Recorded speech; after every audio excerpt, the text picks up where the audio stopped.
water quality on the morning of the 5th of August was shown to be very good at 3 of the 4 testing points, 326, 387, 411, and good for the 4th testing point, 517. So this confirms that the forward-looking analysis is reliable. The results for entero levels from samples taken at 6:30 a.m. on race day came in at 10 a.m. this morning, so I can also share them with you. They showed that 3 of the 4 testing points were between 242 and 378. They were within the threshold set by the World Triathlon, and 1 point coming in very slightly above 436 for a limit of 400.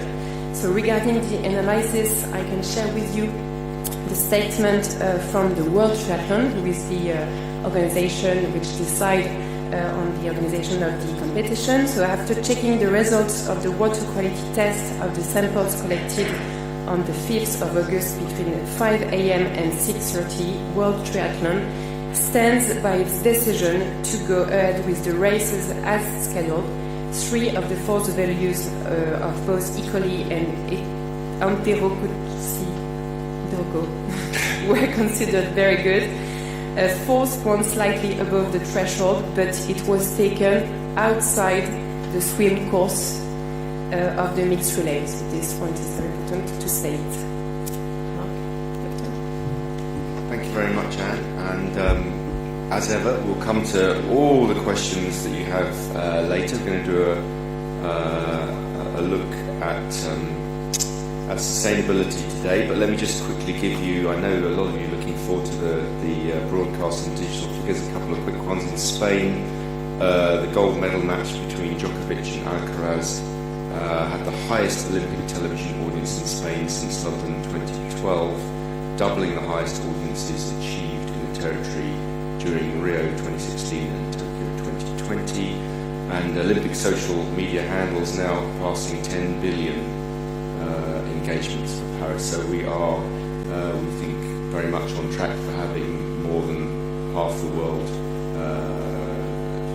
taking part following the Games in some form or another. I have 15 gold medals today, and the President is at equestrian this morning and wrestling this evening. Okay, we're going to have a quick look at sustainability beyond just staging the Games, as you know. We're also looking at the carbon footprint, really concentrating on the carbon footprint and creating lasting benefits for the country and people here.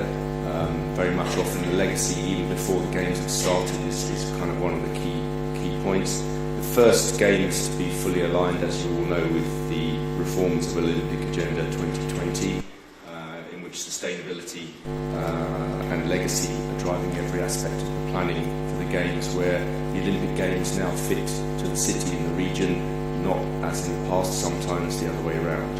So joining me on stage, Tanya Braga, who's IOC Head of Olympic Games Impact and Legacy, Marie Barsac, Paris 2024 Director of Impact and Legacy, and Georgina Grenon, Paris 24 Director for Environmental Excellence. So we're going to hear briefly from all 3. Then we'll take questions on that, and then we'll go to all the rest of your many questions for the day. So Tanya, do you want to kick off? Thank you very much, Mark. Good morning, everyone. When the IOC put together the reforms of the Olympic Agenda 2020, our ambition was to make those games more sustainable, more responsible, and useful for the hosting population that were receiving the games. This translates in reducing the footprint and minimizing any negative impact of the games, while creating positive benefits for the hosting population well before the games start. As mentioned by Mark, the idea is that the games adapt to the host, to the needs of the local population. And one of the main changes were that we have encouraged the organizers to use the maximum of existing and temporary venues and only build if there was a very strong need for the local population. Legacy and sustainability have become central to all aspects of the games on the planning, from the initial moments of dialogue before a candidature to decades that will come after. Paris 2024 have done an amazing job in bringing this ambition to reality. This is the first Olympic Games that are aligned with the Olympic Agenda 2020 from start to finish, and they have raised the bar and kept a very high level of ambition on sustainability and legacy from the initial vision before the candidature. And they have worked to integrate those aspects in every single detail of the organization of these games. Today, Paris 2024 is proving that it's possible to stage spectacular, inclusive and unique games in a more responsible, more sustainable and more useful manner. They have an ambition to cut the carbon footprint by half compared to the average of previous games, and they are on track on this ambition. They are bringing more sport to more people across all fronts, and they have created very tangible social and economic opportunities in the Great Paris area, especially at Seine-Saint-Denis, that is the area that needs this most. We can say that Paris have already established new standards for more sustainable events, for more sustainable Olympic Games overall. And I will pass the floor to Marie and Georgina to give concrete examples on how they have bring this ambition to life. Thank you, Tanya. Hello, everyone. As Tanya said, we are totally aligned with the Agenda 2020, and we work to maximize positive impact for those who need the most.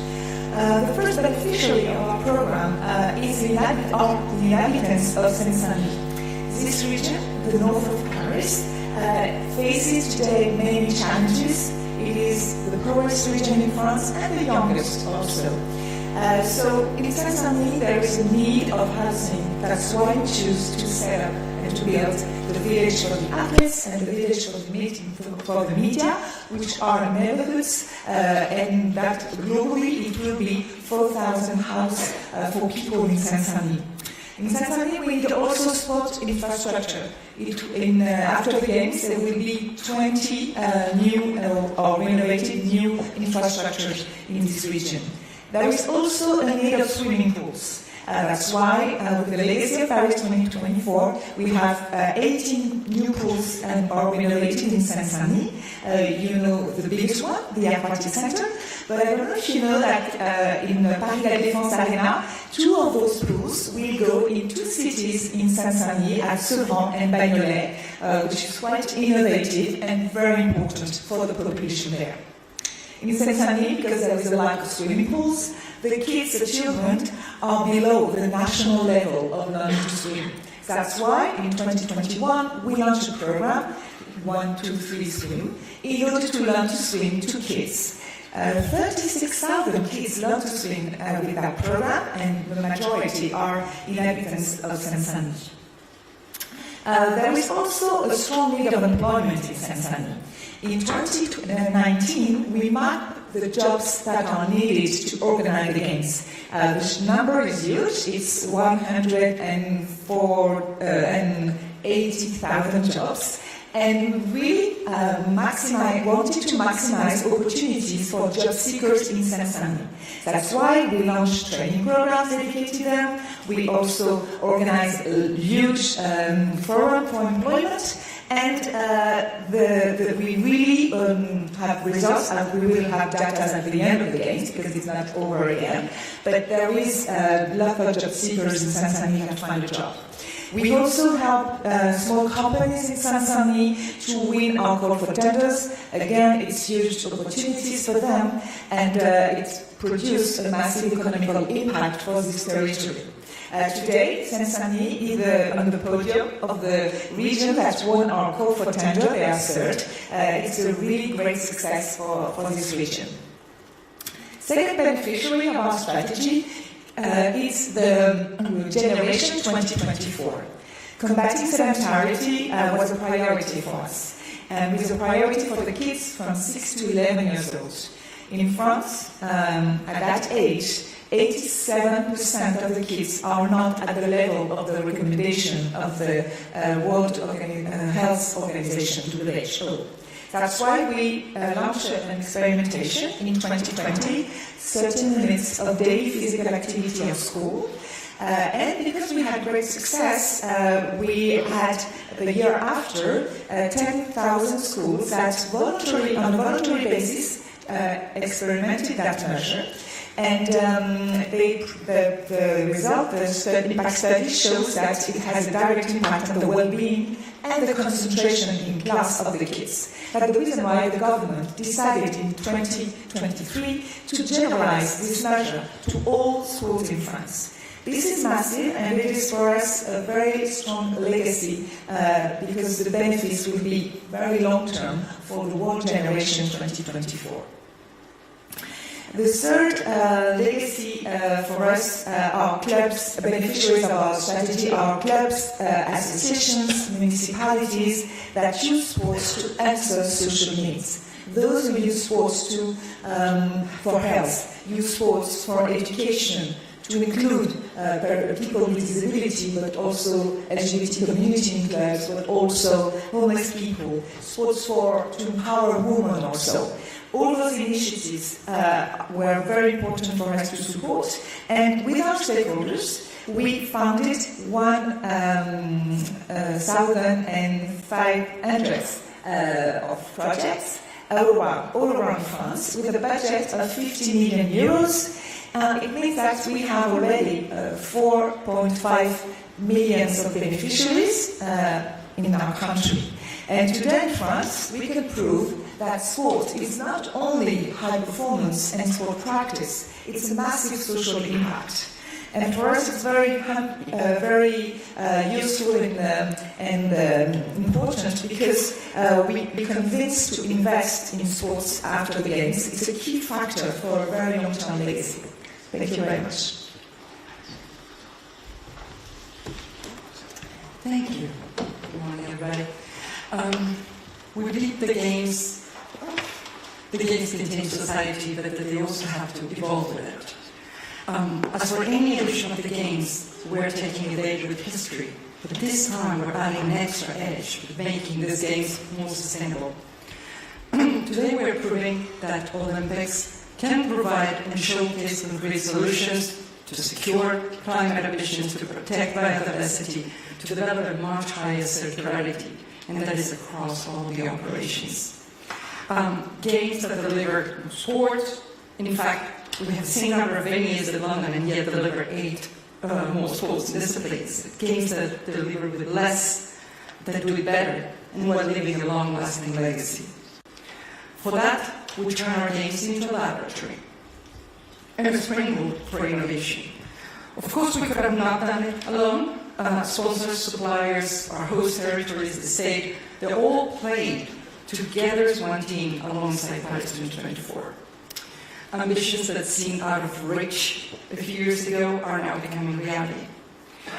To achieve that, we have worked on all the different delivery pillars, but also on the symbols of the games. First, to understand the source of the impacts, then to develop different solutions to improve them for us, but also, and more largely, for years to come. I will now illustrate with a few examples of that. First of all, the village. Marie was saying it was built where it was needed, but it was also built with 30% less carbon per square meter and 30% less emissions per square meter by using new construction techniques, thanks to the massive use of wood, low carbon concrete and recycled materials. Our spectacular temporary venues are also aligning ingenuity and frugality, and the massive use of rented equipment to increase circularity. All our venues are powered by solar and wind energy, leaving a legacy of secure grid connections that should reduce dependency on fossil fuels from now onwards. And in the rare cases where grid connection was not possible, we tried new temporary generation units based on foldable solar panels, second-generation biofuels, or renewable hydrogen, like the ones you see in this picture in Versailles. Biodiversity preservation zones were deployed where needed, and spectators contributed to respecting that. For Marseille, in particular, and as an Olympics first, we deployed new technology of self-positioning anchor buoys to protect Posidonia. Our spectators are accessing our venues by public transport, by foot, or bike. Our meals and refreshments are served will reduce the dependency of single-use plastics. And we created low-carbon offers for spectators, workforce, and media. Actually, athletes are receiving the ingredients they requested, and the menus have been approved months ago by the IOC and federations. Agreements are also in place with leading associations who help us by picking up and redistributing unsold food. A second life will be key for the 6 million goods and equipment needed to the Games, and actually today 90% of them have secured a second life. Now, on symbols of the Games, our medals, the ultimate symbol of success. Not only are they made with 100% locally recycled metals, but they're also proving that old can be the new gold, with the 18 grams of the Eiffel Tower in the center. The cauldron, our first ever fuel-free cauldron. It's a symbol of our commitment for spectacular yet more sustainable games. And then the Seine, of which the Games have celebrated its recovery, not only for us, not only for sports, not only for Parisians as of next year, but also for the more than 30 species of fish that have already come back. We worked very hard with all our ecosystem to do things differently, and sometimes we would not choose the easiest option. But these were just examples of what the Games are doing to play their part in addressing today's climate and environmental challenges. And now for this final sprint, we need out also everyone's contribution. So we launched a campaign, the Games First, to encourage spectators and tourists alike to play their part, to play their small actions. Because we're convinced that today, more than ever, we can do better together. Thank you. Thank you very much, Regina. Okay, let's start with sustainability legacy questions, if you have some, and then, as I say, as ever, we will go to any of the other topics. Yes, lady down here in the front. Wait for the microphone. Thank you. Hi there, Catherine Porter, New York Times. Much has been written in the last week about plastic.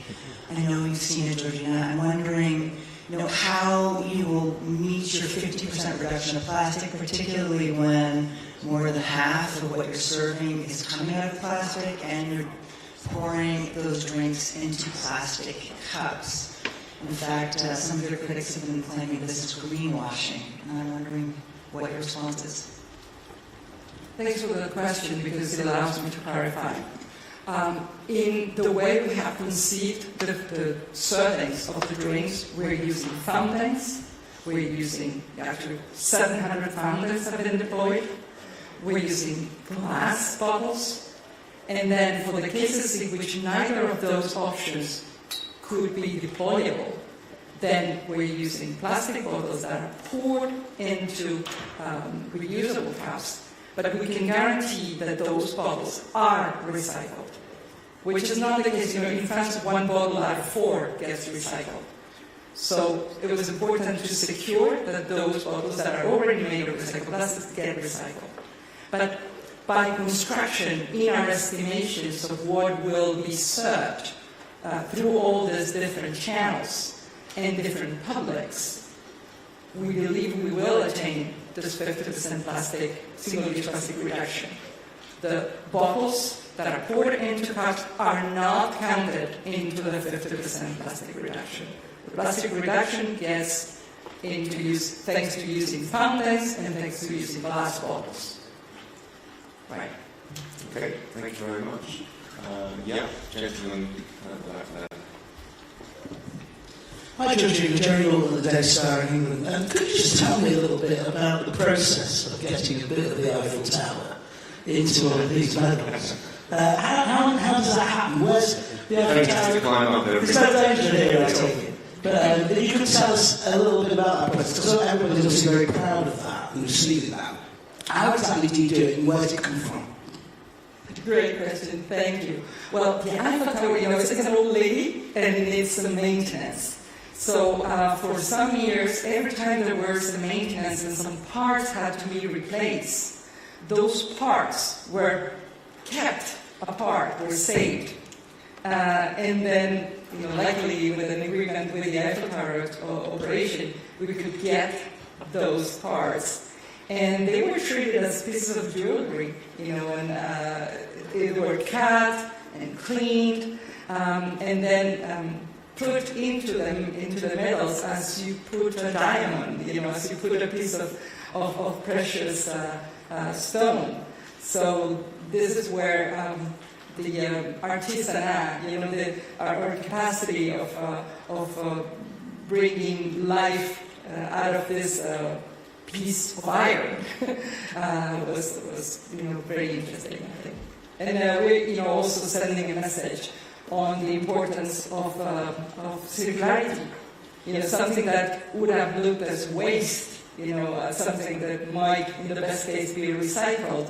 In our case, is being used as a piece of jewelry. So hopefully the message is received.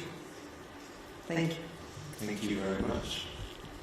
Gentlemen. Gentlemen here first, and then we'll come up to you. So, Bonjour, Bruno Falagnoli de sportbusiness.club. Je vais revenir sur les groupes électrogènes. Alors, il y a effectivement les groupes électrogènes nouvelle génération avec de l'hydrogène, si je ne me trompe pas. Mais il me semble quand même en avoir vu beaucoup de classiques. Donc, c'est quoi la répartition? Il y en a combien en hydrogène qui fonctionnent réellement, qui ont fonctionné, et puis des classiques? Merci. Merci pour la question. Déjà, nous avons raccordé au réseau tous les sites. Sorry, we'll speak English. So, en français, on a raccordé au réseau tous les sites. Donc, la première énergie qui est utilisée est celle du réseau. Ensuite, il y a des groupes électrogènes qui sont là, mais qui n'opèrent pas. Ils sont là pour couvrir une éventuelle panne du réseau, vous comprendrez. C'est toujours intéressant de les avoir, même si on ne les a pas allumés. Ensuite, il y a des endroits, par exemple très loin au château de Versailles, certains endroits au golfe national, Vers-sur-Marne, dans lesquels franchement, ça ne fait pas sens de tirer un câble parce qu'on était très éloignés. Et ce sont ces endroits-là dans lesquels on a utilisé des unités des générations distribuées des groupes électrogènes, dans lesquels on a testé aussi des nouvelles technologies. Si vous allez à Vers-sur-Marne, par exemple, on a déployé des panneaux solaires qui sont foldable, et ça permet de produire avec de l'énergie solaire pour alimenter l'unité qui est à côté. À Versailles, on a utilisé du groupe électrogène à hydrogène renouvelable. Pareil, c'est comme une proof of concept de pouvoir tester aussi ces nouvelles technologies. Et après, sur certains groupes, on va dire traditionnels, on les a alimentés avec du biocarburant de deuxième génération, ça s'appelle du HBO, et ça permet aussi de réduire les impacts au cas où on ne peut pas se passer de ces types de technologies, mais c'est vraiment très très très isolé. Donc on fera les bilans de toute façon à la fin sur le mix, on va dire, des technologies. Mais pour l'instant, tout va très bien et la réseau c'est très très bien. Bonjour, une question pour Marie Barsac. Nicolas Pelletier, RMC. Je pense que vous avez dû voir ces derniers jours l'appel du président de Toulouse à obtenir l'un des bassins olympiques, celui où a nagé Léon Marchand en héritage. Est-ce que c'est sûr et certain que Sevran et Bagnolet vont recevoir les deux bassins olympiques de la Défense, ou est-ce qu'il reste quand même un bassin pour donner à Toulouse? Merci. Alors, on était ravis d'entendre l'enthousiasme du club de Toulouse, évidemment, et c'est vrai que la proposition a beaucoup de sens. Malheureusement, ce sont des sujets qui s'anticipent beaucoup. Les travaux sont menés depuis des années maintenant. Avec Sevran et Bagnolet, on a lancé notre appel d'offres à l'époque chez eux en 2019. Donc vous voyez que la discussion est ancienne. Et pour tout vous dire, les villes sont en train de creuser le trou pour accueillir les bassins de la Défense Arena. Donc les choses sont quand même très bien engagées pour Sevran et Bagnolet. Ce sera compliqué de revenir en arrière. Mais on se réjouit en tout cas de pouvoir faire la démonstration que le temporaire peut aussi avoir un effet très long terme, et notamment, encore une fois, dans ce territoire de la Seine-Saint-Denis où il y a un manque terrible de bassins. Juste un chiffre, c'est le département classé au 93e rang sur 95 de départements par piscine par habitant. Donc vous comprendrez que ce choix est particulièrement stratégique pour nous. Je crois même que la ville de Sevran a déjà annoncé que la piscine s'appellerait Léon Marchand. Tout à fait. Okay, any more questions on? Yeah? Yeah? Okay, anything else in sustainability, legacy? Okay, good. Yeah? Yes? Go on, and then we'll get on to the other stuff. Thank you very much. Graham DeMar from the EPs. Question for Tanya on the bigger picture of your department, your legacy. For the 2030 Winter Olympics, you had a bid from Sweden and Stockholm that was very, very much more compliant with Olympic agenda and new norms than the French Alps bid. Was that a disappointment for your department that the Swedish bid slipped through the net because it doesn't involve building ice rink among the palm trees?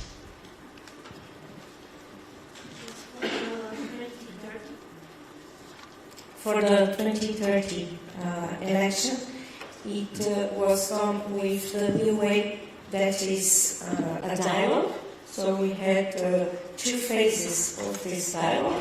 A first phase that was a non-committal to understand the why of the project, how those projects were aligned with the long-term development plans of the host regions, and a second part of the dialogue that was a target dialogue with the French Alps 2030. The project of 20 Alps 2030, during the first part of the dialogue, they proved to be well aligned. They built on experience and knowledge for hosting from the area. They will use a majority over 90% of existing and temporary venues. They build also on the experience and the legacy of Paris 2024 in terms of development for sport in the country. So, and they have a long-term plan to bring together the north and the south of the Alps into a long-term development plan for these mountain regions that were very much close to everything that the IOC, the changes we have made with Agenda 2020 and Agenda 2020+5. Okay. Oh, yeah. Oui, bonjour. Déborah Claude pour l'AFP. J'avais une question sur les analyses de l'eau, parce que ça devient de plus en plus compliqué de comprendre le procédé. On peut continuer avec les questions générales, mais just to check and then I can let... Ça concerne l'environnement également et l'héritage. Oui, plus ou moins. Ah bah. Okay, and then I can let the others go. if there's one more sustainability question, and then we'll come back to you.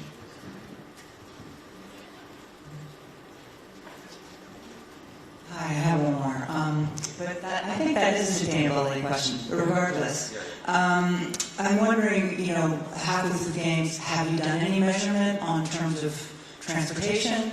Like, have you actually reduced how many people are using those Olympistes? What your subway use is like, even given that the prices have gone so much higher than was planned originally? Do you have any initial statistics that actually breaks down whether you're reaching your targets? We always say that we're going to make the final assessment at the end, but so far so good. People are using public transportation. This just takes you go and stand at the exits of the metro stations. But most importantly, we're getting daily feedback on the use of our bikes parking spaces. And it's incredibly interesting to see how spectators are using bikes as well to come to our venues. There are some days in which they're used at 98%, the parking spaces. We have 27,000 parking spaces for bikes. So this is going to be a very interesting statistics to share with everyone, because it's been a fast as well, and this is why we're monitoring on a daily basis. And beyond the transportation during the games, it's important to remember that the games help accelerate changes in public transportation. The city have a strong ambition in taking cars out of the streets, in dedicating more space for dedicated bike paths. There was improvement and extension in public transport, like the line 14 that went to Saint-Denis with the new station Playem. So the Games was part of a larger strategy of the city, focusing on public and active and transport for the long term in the city. Okay, avec mes excuses. Yeah, sorry, it is a sustainable question, I'm sorry. Oui, je crois que c'est présenté à la fois par le COJO et par la mairie de Paris comme un héritage de la SNCF, si je ne m'abuse. Simplement, pour bien comprendre, puisqu'il y a un entraînement qui a été annulé ce matin, d'une décision qui a été prise dans la nuit, je voulais savoir sur quelles analyses reposait la décision qui a été prise par World Aquatics, donc une autre fédération que celle qui a pris la décision pour hier, si je comprends bien. Pour les échelles colis et les entomocoques, et la date et l'horaire des analyses. Merci madame. Donc la décision a été prise en effet par la World Aquatics, donc deux fédérations internationales différentes, World Track et World Aquatics, ce matin, avec à la fois donc, la lecture des résultats sur les colis qui étaient très bons sur 3 tests et un test qui était qualifié comme bon au regard des critères. Et ensuite, ils se sont basés sur les décisions, les résultats par contre des tests entéro qui eux étaient datés de 48 heures avant. En fait, on reçoit les tests entéro 48 heures après les résultats des tests, ce qui fait que c'était les tests du 4 août, sous le contrôle de mon équipe. Donc le 4 août, c'était la veille de l'organisation des épreuves de relais sur le triathlon. Donc c'est au regard de ces tests-là que la décision a été prise, avec beaucoup de prudence, pour une épreuve de familiarisation, sachant qu'il y a une autre épreuve de familiarisation qui est prévue demain, et avec, pour Paris 2024, voilà, beaucoup de confiance dans notre capacité à organiser au regard des tendances, des conditions météorologiques, les épreuves dans de bonnes conditions. Ce sont les derniers résultats. Ce sont les derniers résultats qui datent du 5 août, le jour de l'épreuve. If we don't have any more sustainability questions, I'll let everyone go. And then we can take all your questions. So thank you very much indeed. Yeah, gentlemen.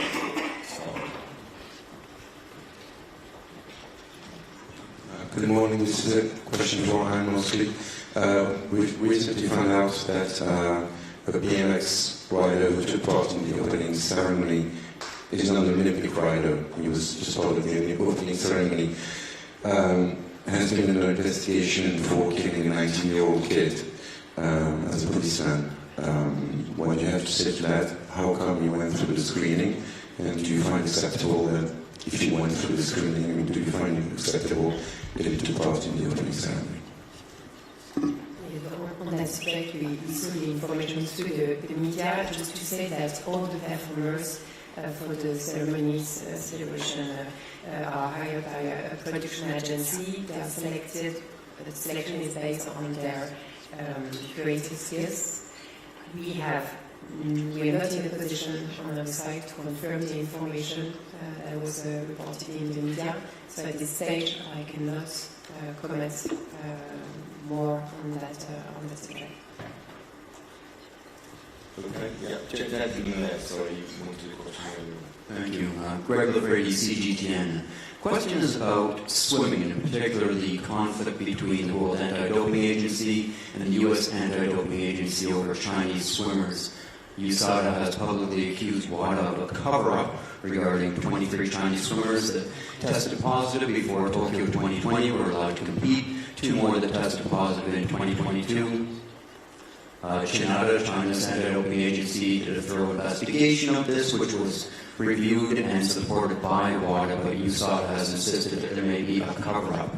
I'd like to know the IOC's opinion on this matter, particularly as WADA is now beginning an international compliance review of USADA. This could jeopardize the U.S. hosting of the Games in the future, perhaps even LA 2028. And also, have you seen or are you aware of China's statement that they've released this morning, official statement regarding this matter? Yeah, I mean, I covered this 3 or 4 times. Happy to go through again in two press conferences I remember at the beginning of the Games. All I can tell you, I mean, obviously this is clearly an issue mainly for WADA. What I can tell you, you've seen the IOC response. There was an interim report which found there to be no bias and grounds for not referring to CAS. We offer our full support to WADA as the World Anti-Doping Agency that is needed, global agency is needed to make sure that the anti-doping procedures are carried on around the world. That was an interim report. In the report, the investigative lawyer involved also indicated, by the way, also worked with 3 independent experts before, I think it was, indicated that the final findings of that would be along those lines, the same lines. I can't really add very much to that at the moment. It's going to help during the Games. Those discussions with WADA and with our other stakeholders will continue. Yeah, gentlemen there. Good morning. This is Jim Wong from Radio Free Asia. A high-ranking Chinese sports official who is also the vice chairman of the World Athletics Swimming Technical Committee, name is Yuan Haoran, has reportedly sought political asylum while he stays in Paris. We want to know if you have the information about him on this issue. Thank you. I don't. Do you have any knowledge? It's the first I've heard of it, so I can't shed any light on that for you. I'm afraid I would go to the authorities on that one. Yeah. Reuters and. Morning, Carlson from Reuters. Following yesterday's press conference at the IBA, how does the IOC see the development of boxing and its Olympic future, given that there is no substitute federation that seems to be strong enough as far as members are concerned to take over, and the IBA seems to continue this conflict with the IOC over the 2 boxers until certainly those boxers stop competing at the Paris Games. Thank you. I'm not going to comment on the characteristics scenes yesterday. I think you all either were there or took part in that press conference. What I will say, the one thing I will say about it is that it clearly demonstrates that the sport of boxing needs a new federation to run boxing. If you ever needed any evidence at all that the IBA is unfit to run boxing, just to look at the key members of the IBA who took part in that travesty yesterday, I think tells you everything you need to know. The sad thing is that boxing is incredibly important Olympic sport. I think I said this before. For us, it's important not just because it's a great sport, but because actually it's one of those sports that has a real social aspect to it. It often works in areas which are underprivileged. And so it's incredibly important. We would call on, and as I say, I think the best recruiting sergeant for a new federation would be that press conference yesterday. I'd ask everyone who hasn't seen it to please watch it, because I think it will give you an idea of why we are desperately in need of a federation that can take this forward. We have organised boxing both here in Paris and at the Tokyo Games. We are not a federation, obviously, and we desperately need a new federation to run boxing, and we hope that those national federations, I think some are already coming together, more I think after yesterday, but I think some of those are coming together, and let's hope that they can bring it to Los Angeles. We would love to see boxing, we want to see boxing on the programme in LA, and now it's up to the boxing community to organise themselves for the sport and for the athletes. Yeah, right at the back there.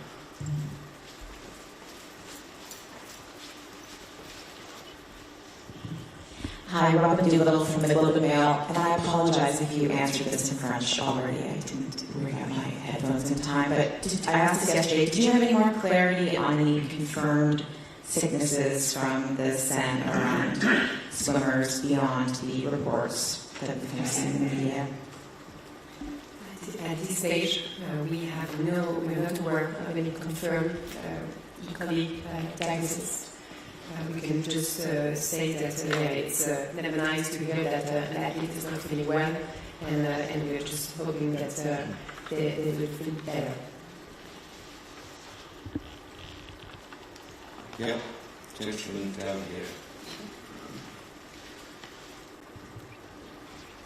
Hi, Adam Plowright from AFB. This question for Anne and perhaps Mark as well. Do you accept the fact that the triathlon was given the green light to go ahead yesterday, and then training has been cancelled for the marathon story today, that creates a degree of confusion and perhaps uncertainty about whether the Seine was safe to swim in yesterday?